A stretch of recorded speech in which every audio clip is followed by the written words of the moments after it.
పెళ్ళై 5 సంవత్సరాలు అయింది. నా భార్య అంటే ఎంత ఇష్టం అంటే తన చేయి పట్టుకుంటే భూమిని 2 అడుగులు తొక్కి ఉంచగలను అనిపిస్తుంది. తన నవ్వు వింటే ఆకాశానికి నిచ్చెన వేసి అందుకోగలను అనిపిస్తుంది. తన సపోర్టే నాకుంటే దీనమ్మ చంద్రుని మెడలు వంచి అయినా సరే తనకు బహుమతిగా ఇవ్వాలనిపిస్తుంది. కానీ ఏం లాభం? దీపం ఎంత ప్రకాశిస్తున్నా గుడ్డివారికి కనిపించేది చీకటి అన్నట్లు నా ప్రేమని తను అర్థం చేసుకోలేకపోయింది. ఈ మధ్యనే మేము విడిపోయాం.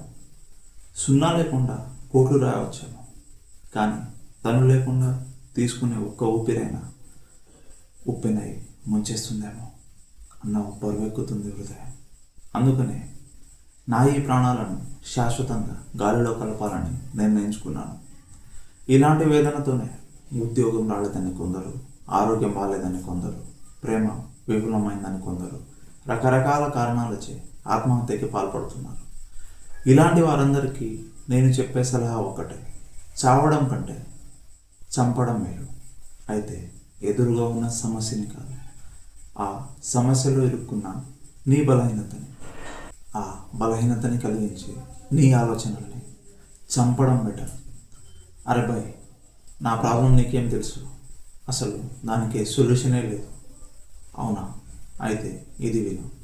నీ ఆలోచనలు బ్రహ్మ హిరణ్యకశిపునికి ఇచ్చిన వరాలు. మనిషి కానీ జంతువు కానీ చంపలేదు.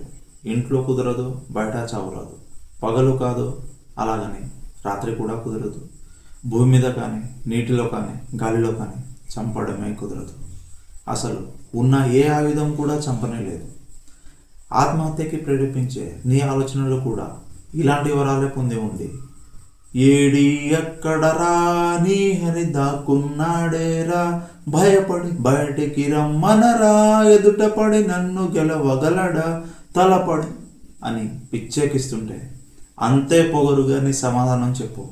నువ్వు విరించిన ఈ నీలని అడుగు, నీ నాడుల జీవజలమ్ముని అడుగు, నీ నెత్తుటి వెచ్చదనాన్నడుగు, నీ ఊపిరిలో గాలిని అడుగు, నీ అడుగుల ఆకాశాన్నడుగు, నీలో నరుని అరుని కలుపు, నువ్వే నరహరివని తెలుపు.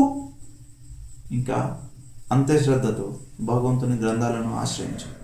సొల్యూషనే లేని నీ ప్రశ్నకి ఖచ్చితంగా సమాధానం దొరుకుతుంది. జై శ్రీరామ్.